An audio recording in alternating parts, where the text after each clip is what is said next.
Well,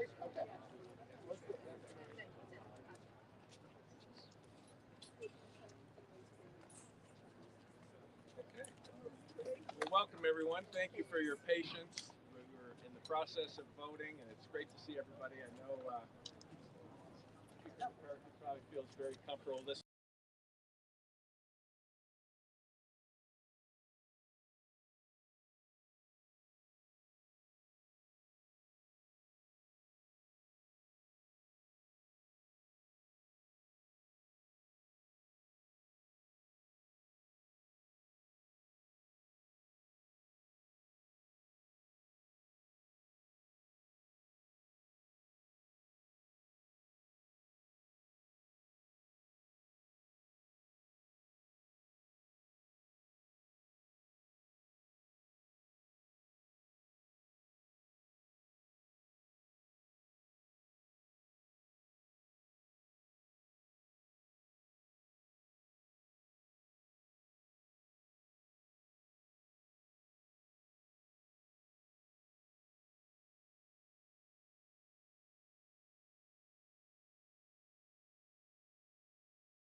COVID-19. Throughout the decades of communist oppression, generations of courageous Chinese patriots, including the dead, the disappeared, the imprisoned, and the exiled, have kept the light of liberty burning and sought to bring a brighter future to China. Today, we honor them and stand with those who continue the work to bring freedom to the Chinese people, including this incredible lineup of speakers we have here today. But it's not just those gathered here today with us. Congress stands with them. As we speak, the Congressional Executive Commission on China is holding its own commemoration hearing, building upon the incredible work they do to shed light on the CCP's human rights abuses and to support the victims. And today, on this 35th anniversary of Tiananmen Square, Congress sends a clear message. We stand with the victims of Tiananmen Square and all those currently facing the oppression of the Chinese Communist Party. And with that, I turn it over to the ranking member, Christian. Thank you, Chair Molinar. Thank you to all of our members for coming. Thank you, Speaker Emerita Pelosi. Thank you, Speaker McCarthy, former Speaker McCarthy, for coming. Thank you to all of you. A philosopher once said, the secret to happiness is freedom, and the secret to freedom is courage. Today I brought a visual which is indelibly printed in our minds, and that is of the Tank Man. In Tiananmen Square, this man stood up to power, and many stood with him, including many of those who are present today. But people had a choice that day, either to stand with him or stand with the tank. And for far too long, too many people stood with the tank. And the tank represented the thuggish, brutal Chinese Communist Party, which sought to squash the freedom of this man and countless others, not only then, but today. Today, we have to remember that when Chairman Xi Jinping says he will, quote, crack down hard on subversion and separatist activities, and that he will crack down on enemy forces. He's telling the world that the CCP will send those tanks again against anyone that stands up for freedom, and he will deem his own people enemies of the state. We've seen this in Xinjiang. We've seen this in Tibet. We saw this last week in Hong Kong, where a man who was commemorating the Tiananmen Square Massacre was thrown into jail because he was allegedly peddling in, quote, seditious content. And so today we say in one voice, in a bipartisan fashion, no more silence. No more silence about the Uyghur genocide in Xinjiang. No more silence about Tiananmen Square. No more silence about the cultural genocide happening in Tibet. No more silence about the political persecution that countless others are facing today in the People's Republic of China. Instead, we're going to stand for freedom. We're going to stand with anyone who does the same. So, Chairman Molinar, I want to say thank you today for commemorating Tiananmen Square and remembering the victims of Tiananmen Square. But today is not just about remembering, but it's also a call to action. And we're going to act in support of those who stand for freedom, not only in Tiananmen Square, but everywhere in the world. Thank you again. Now I'd like to bring up Speaker Emerita Pelosi. Thank you very much, Mr. Northern. Thank you, Mr. Chairman. It's wonderful to be here in strong bipartisan support in remembrance of what happened in Tiananmen Square. Your remarks, Mr. Chairman, were so clear, as you as ranking member, Mr. Northern, about what happened that day. Just a couple things since then. A couple years after Tiananmen Square, in a bipartisan fashion, some of us unfurled a banner in Tiananmen Square as representatives of the House of Representatives. Of course, we were driven from Tiananmen Square with belly clubs, but even just unfurling that banner. But since then, we've always said we will never forget what happened that day. Imagine that a million people perhaps in the square, and not just in Tiananmen Square, but all over, speaking out for democracy, for ending corruption, for having a new, fresh look at how we go forward. The Chinese people wanted to go forward. There were those in the government who were sympathetic to them. They were seeing ousted. We promised the mothers of Tiananmen Square that we worked very hard in order to free the prisoners in Tiananmen Square, those who were arrested, and also to honor those who gave their lives for democracy. Imagine tanks running over young people in the square. I mentioned that 2 years later we went to Tiananmen Square and filled the banner. But a few years after that we went, and you know what we found out? We found out that most of the students in the universities, because I visited the university, had no idea what that was. Was it an ad for Coca-Cola?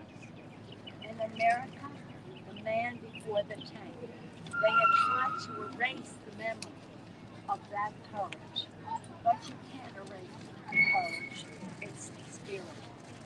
So as I say, when I am in China, and when I'm not in China, but when I'm talking about it, and I say it at the highest level where we as Americans must speak out for human rights in China, because if we don't, because of commercial reasons, we lose all moral authority to speak out about human rights any place in the world. This is a test of our resolve. And in a bipartisan, bicameral way, the Congress has stood the test. Whether it's about the plight of the Uyghurs or the destroying of the culture, the religion, the language of the Tibetans, whether it's the violation of rights of people across China. And again, it's about what's happening in Hong Kong. And just last week, pro-democracy advocates were prosecuted under the CCP's Article 23 in the latest example of their crackdown on rights and freedoms in Hong Kong. They talk about one country, two systems. And what they are is one country, one very, very violent system that is getting worse up. So on this 35th anniversary, which will be tomorrow, of Tiananmen Square Massacre, it is an honor to stand here with some that I've known since that Don Hepworth, he was a kid then, and he still looks like a kid, but nonetheless a champion for democracy. I display with honor my Wei Cheng Award that I have received from Wei, and I nominated Wei for a Nobel Prize because that 25 years ago, I guess. And then other democracy champions who are with us today. They are the ones with the courage. They are the ones who deserve our credit.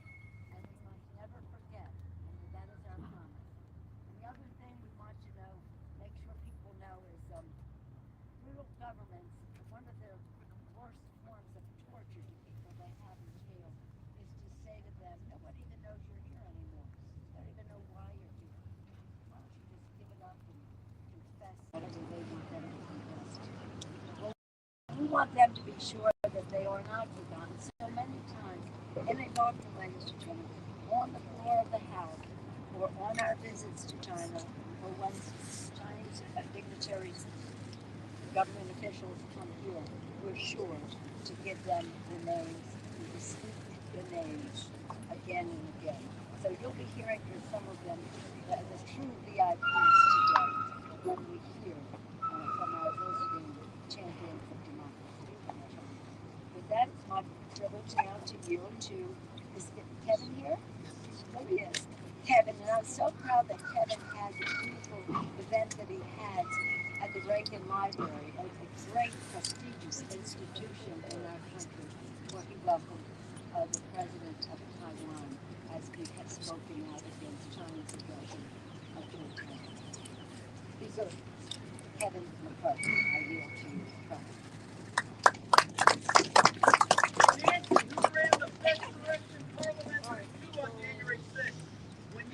Thank you for being here. One thing I'd like to first start, I want to thank the Bipartisan China Select Committee. I will tell you that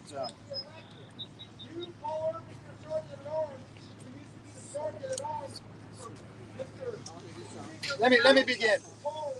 When I first became speaker, I said to Hakeem Jeffries, I want to create a new committee. I want to tell you why I was creating that committee. I got the idea for the Select Committee on China actually walking at the 75th anniversary of Normandy with Speaker Pelosi to the gravesite. And I looked to see, thinking about what could the lawmakers have done, the policymakers then, that day never would have happened. When I think back to my own personal life, 1989 was a very moving year for the entire world. It's in my early 20s. To watch a man that we do not know his name, but we know his actions. To stand before a tank. And the picture does not do it justice, because if this picture would actually be in motion, when this tank moved, he moved. If it moved to the left, he moved to the left. If it moved to the right, he moved to the right. He had his bags in his hands, and he was willing to give his life. And we do not know his name because he did give his life. Innocent. With a lot of hundreds and thousands, possibly, other innocent Chinese in that day at Tiananmen Square. Not far from the gate that's called the Heavenly Gate. That they rose with the idea of freedom and freedom of speech. And later that year in '89, we watched the complete opposite in East Berlin when the Berlin Wall came down. And here we are 35 years later. And we wonder around the world, will people look to this day? Hong Kong used to have ceremonies. about what transpired on Tiananmen Square. Not now, as the CCP took more control. We will not see candles lit. But I want you to know this. It still burns brighter today. And you'll hear from a few of those that's behind me. But what I'm most proud of, and I want to thank those on the committee, not just for today, but how they have handled this committee day in and day out. It speaks volumes to the world where America stands. No question between party, between majority or minority, where we stand about Tiananmen Square and where we stand about freedom around the world. And what will we stand up to? I'm proud of what they have done. I'm proud of the motion of what they're taking today. And most importantly, I'm proud that we will never hide from the fact that we'll stand with the man who will honor him everywhere we go, until no longer will there be tanks in China after their own. Today I have the honor of introducing probably the most famous and one of the most courageous Chinese dissidents. Wang Qingcheng is here with us today. He has an interpreter as well. But he has shown time and again what he's able to do, standing for freedom. Wei?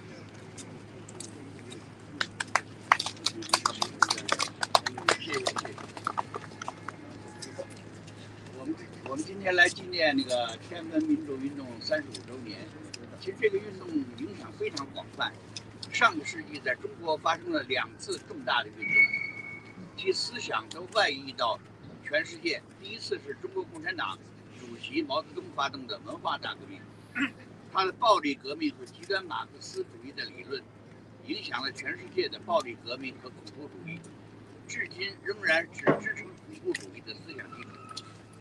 另一次就是从1978年民主墙到1989年天安门的民主运动，其反马克思主义的思想与民主自由的追求，也在世界范围内产生了巨大的影响，并最终导致了苏联的垮台和东欧的民主化革命。我们相信，即将在中国发生的下一次运动，将结束中国共产党的专制政权，同时改变世界的政治格局，促进全球民主化的潮流，改变全球民主倒退趋势，并且带来世界的和平。这需要我们大家的共同努力，因此国会这个委员会的作用将非常重要。这是能够改变人类命运的工作。谢谢大家，也谢谢前议长麦卡锡和这个南希·普洛西，谢谢委员会的2个主席。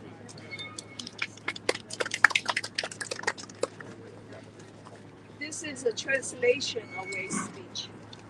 During the last century, there were 2 major political movements in China, and their ideas have been impactful on the rest of the world. The first was the counter-revolution, launched by Mao Zedong, chairman of the Chinese Communist Party. Its revolutionary idea based on the use of violence, coupled with Chinese Communist Party's extreme Marxist ideology, have inspired violent revolutions and terrorism around the globe. This idea remains ideological basis for supporting violence to this very day. The second was the pro-democracy movement, which began with the Democracy War in 1978, culminated in a massive but peaceful protest in 1989 involving hundreds of Chinese cities that were violently put down by the CCP regime. The massacre in Beijing was televised to the world. Its ideas, anti-Marxism, pro-democracy, pro-liberal values also had a huge impact on the world and eventually led to the collapse of the Soviet Union and the democratic revolution in Eastern Europe.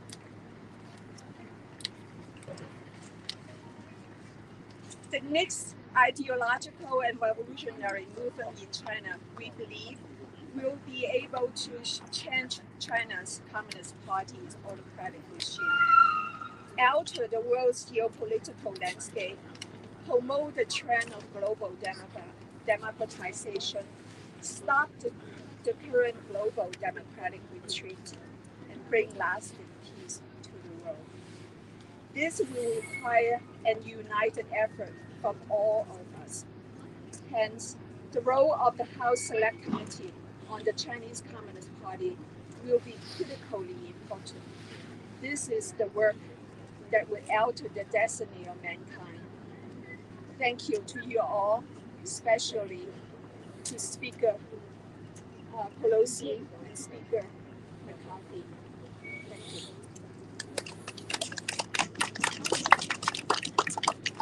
Next, we'd like to invite Representative Andy Farr.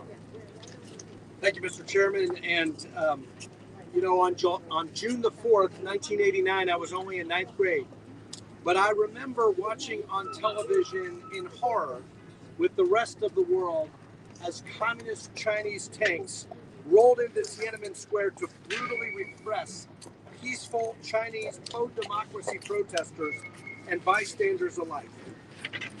Chinese government troops opened fire on student-led pro-democracy protesters, resulting in hundreds, if not thousands, dead. Today we honor Wei and the other Chinese dissidents who join us, whose legacy in fighting for freedom and democracy is more relevant today than ever before.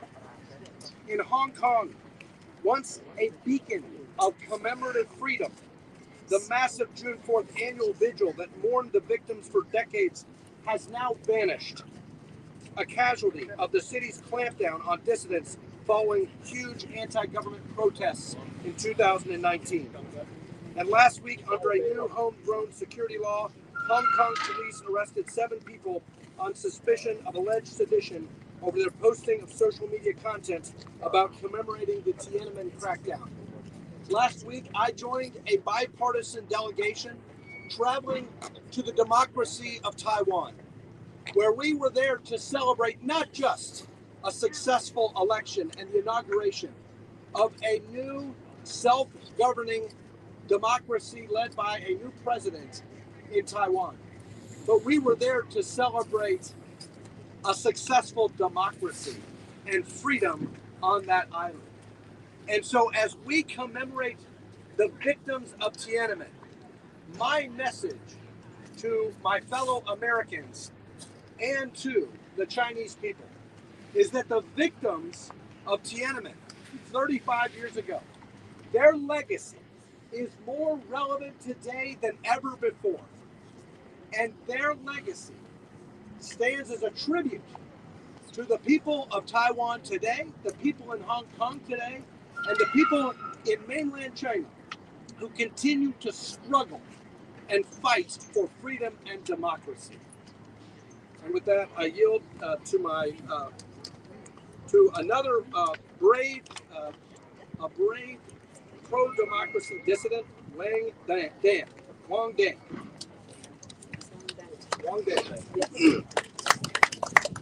Today is the 35th anniversary of my nightmare, when thousands of my fellow countrymen and women were massacred for the simple act of wanting freedom and democracy. Human rights are the natural rights of all human beings. I believe Chinese people deserve these rights no less than any people on earth.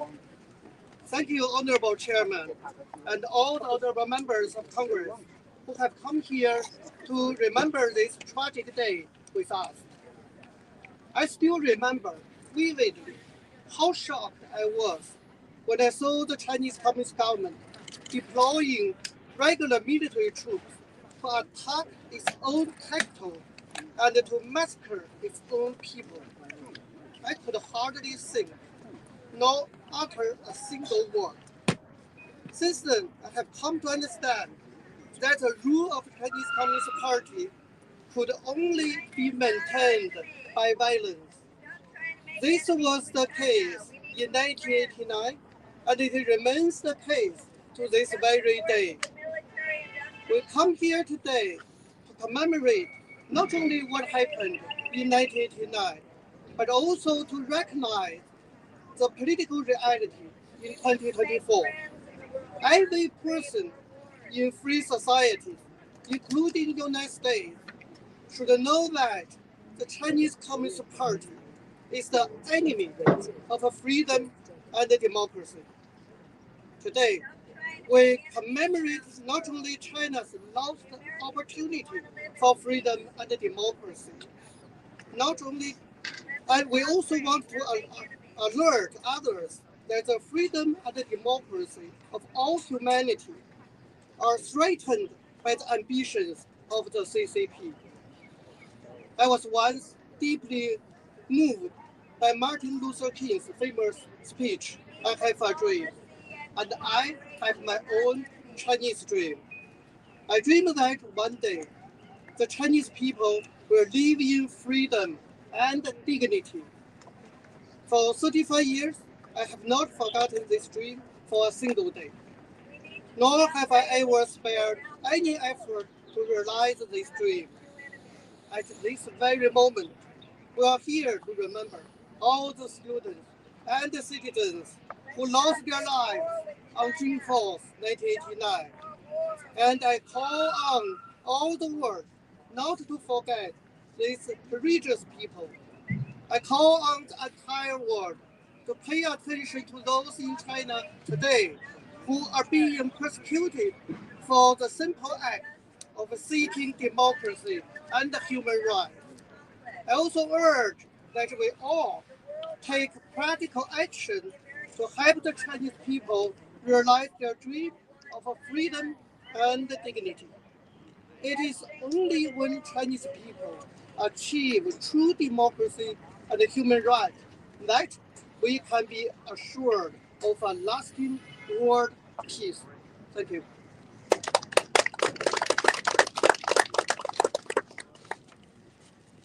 Representative Seth Moore. Thank you very much, Mr. Chairman. It's an honor to be here alongside this group of patriots who have dedicated their lives to promoting freedom for the Chinese people. 35 years ago, the world saw what the Chinese government did not want us to see. That even the most autocratic systems are no match for a few extraordinarily courageous souls. This was a story of a regime that feared its own people so much that they chose to hide behind guns and tanks. But the funny thing about the pursuit of freedom is that it's not even a match for the heaviest army. The anniversary we mark today reflects a fundamental truth that the fight for freedom in China has persisted from generation to generation, and it continues on. We see it when ordinary Chinese citizens holding up white sheets of paper quietly but powerfully protesting the CCP's draconian COVID policies. and when whistleblowers bravely expose the Uyghur genocide around the globe, even under the threat of transnational repression. These acts of defiance, inspired by the example of those who faced down tanks and gunfire in Tiananmen Square as they demonstrated for freedom, continue on today. As much as the CCP may not want to hide or deny it, they simply cannot. Not least because we see these images and read the stories with our own eyes on social media from intrepid independent journalists. And just like they couldn't hide what happened 3.5 decades ago, today the CCP cannot crush the basic human aspiration for a free life. Even as we speak, police in China and Hong Kong have tightened security because they know exactly what this anniversary represents to the Chinese people. I truly believe that Xi's greatest weakness isn't his economy or COVID, it's the will of the Chinese people. As we all know here in America, democracy can be messy. It plays out in the open for the world to see. But that's how it's supposed to work. That is how voices are heard and compromise is built. Autocrats mock our democracy and that messiness that comes with it. But they do so out of fear. Fear that their people will one day want the same freedoms. And when that happens, just like Tiananmen Square shows us, when enough people have the courage to speak out, change will come. Today I'm hopeful because generations upon generations of Chinese patriots have embraced the cause of freedom, and it will stay in that fight for as long as it takes. It's now my honor to introduce one of the most courageous of those patriots, Zhang Shuguang, a key leader of the Tiananmen Square student movement. Thank you.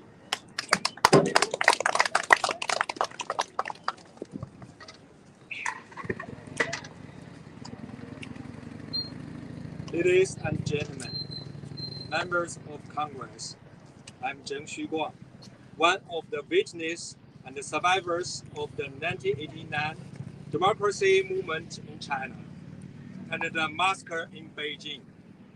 I'm honored that the House Select Committee on the CCP invited me to participate in this event to commemorate the noble spirit and extraordinary courage of the brave people who sacrificed their lives and freedoms for freedoms and the dignity of humanity in 1989 on the 35th anniversary of the Tiananmen Massacre.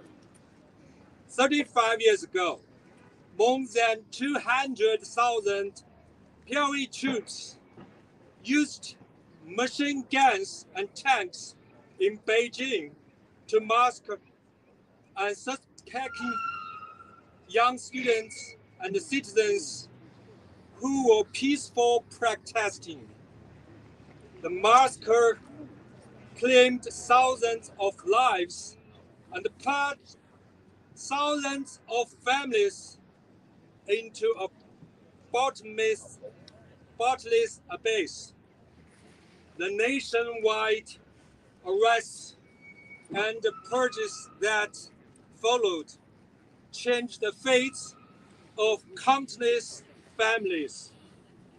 35 years later, the CCP controls the world's second largest economy. However, the truth about 89 democracy movement and the Tiananmen Massacre is still taboo in China and cannot be talked about freely and openly.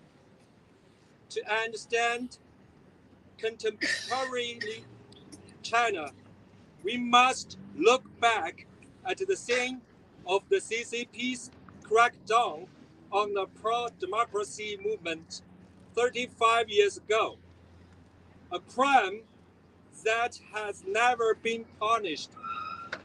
5 months after the Beijing massacre, the Berlin Wall fell and the Cold War ended in Europe.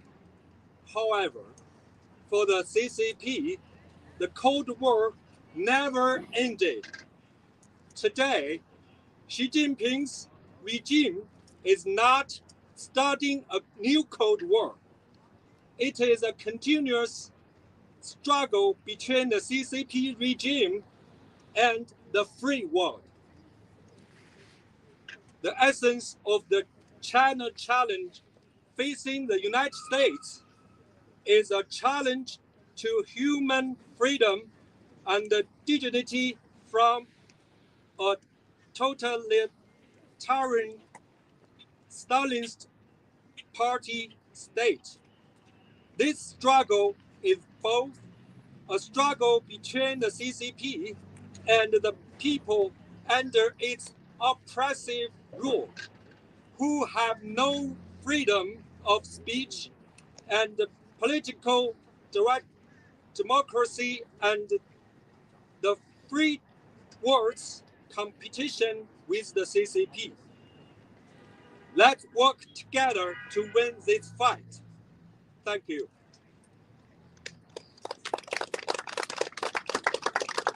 Now I will introduce Congressman Carlos Jimenez.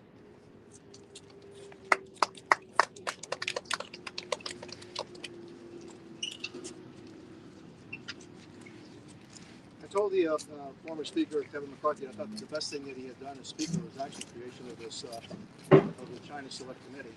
And I was born in Cuba. My parents brought me and my sister here when I was 7 years old, and so what is happening in China is kind of personal, in that the people of China are suffering from the oppression, the suppression, the lack of democracy that is evident in all Marxist regimes. And the one thing about Marxist regimes that are common is that they fear their own people. Just think about that. You're in power only because you fear your own people, that you suppress your own people, that you intimidate your own people.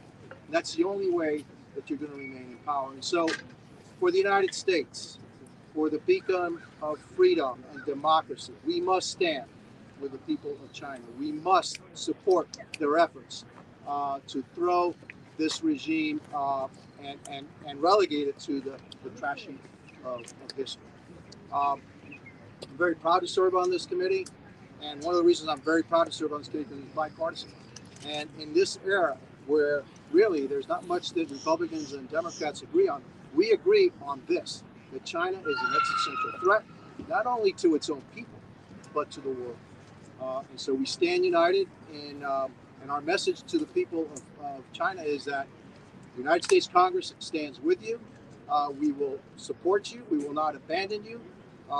And we look forward to the day that China is a free and democratic nation. And with that,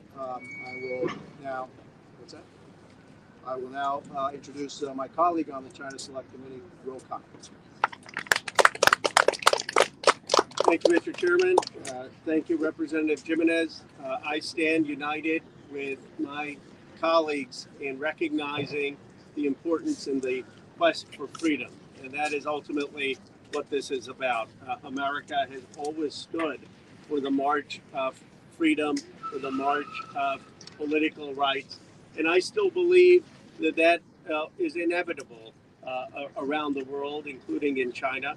And I believe that because of the human spirit. We see as countries become more liberal on social values. And I'm told that, now people in China have more say than who they can marry and what job they can do. And as people develop more economic power, that eventually freedom will prevail. And the United States will always be on the side of people who are seeking freedom. That has been the bipartisan commitment of this committee. So thank you, Mr. Chairman, for your leadership. Next, we'd like to invite Sophie Shen Yun.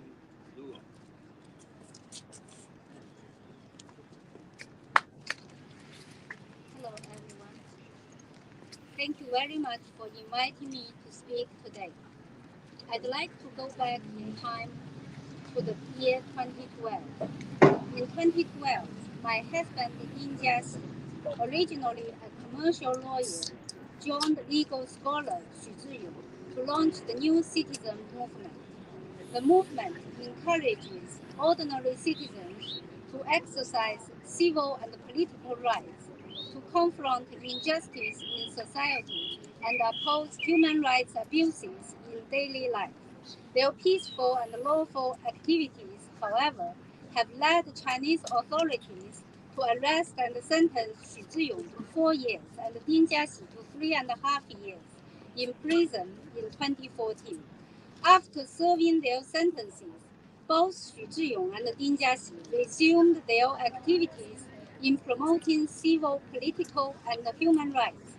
They reached out to ordinary citizens throughout China who shared the same aspiration in promoting the growth of civil society.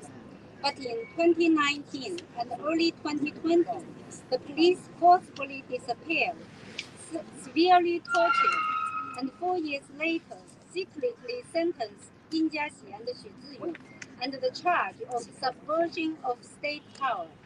This time, the court sentenced Xu Zhiyong to 14 years imprisonment, and my husband Ding Jiaxi 12 years imprisonment.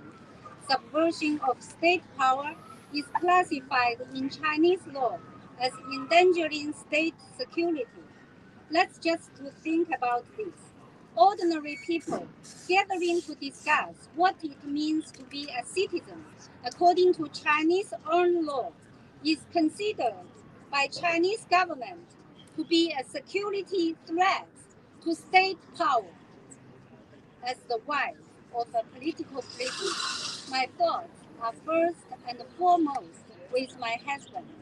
I worry constantly about the conditions of his imprisonment. Please, when you meet with Chinese officials or dignitaries, please raise my husband's name, Ding Jiaxi. Please ask them why Ding Jiaxi is imprisoned for advocating for human rights in China since 1989 until today. There are many ordinary citizens in China willing to advocate for their rights and take great risks to expose human rights abuses by the Chinese government. Although the road toward building robust civil society or a political movement is long and hard, I'm confident that ordinary Chinese citizens' deep desire for freedom and political rights will continue, but they do need the support of the U.S. Congress and the American people. After the Tiananmen Massacre, Chinese activists received significant support from members of Congress, including Speaker Pelosi and Representative Chris Lee, among many others. Your support can be seen in congressional hearings providing support to Chinese civil society groups outside China, calling for release of the wrongfully imprisoned activists in China, or supporting forums for Chinese, Uyghur, and Tibetan activists together and strategize for the future. We look forward to your continuing to standing with us and keep pressure on Chinese government as we are working towards a future democratic China without the Chinese Communist Party's one-party rule. Thank you. I want to thank those brave activists who told their stories today, along with everyone who came to listen, letting the Chinese people know that they don't struggle alone. Before we go, I'd like to ask everyone to join me in a moment of silence for those who cannot be with us today, the countless victims of the CCP, those who lost their lives over the decades of communist tyranny, and those who remain in prison today. Thank you. And with that, I know we're out of time, but thank you for being part of this today. Thank you. Thank you, Chairman. Greatly appreciate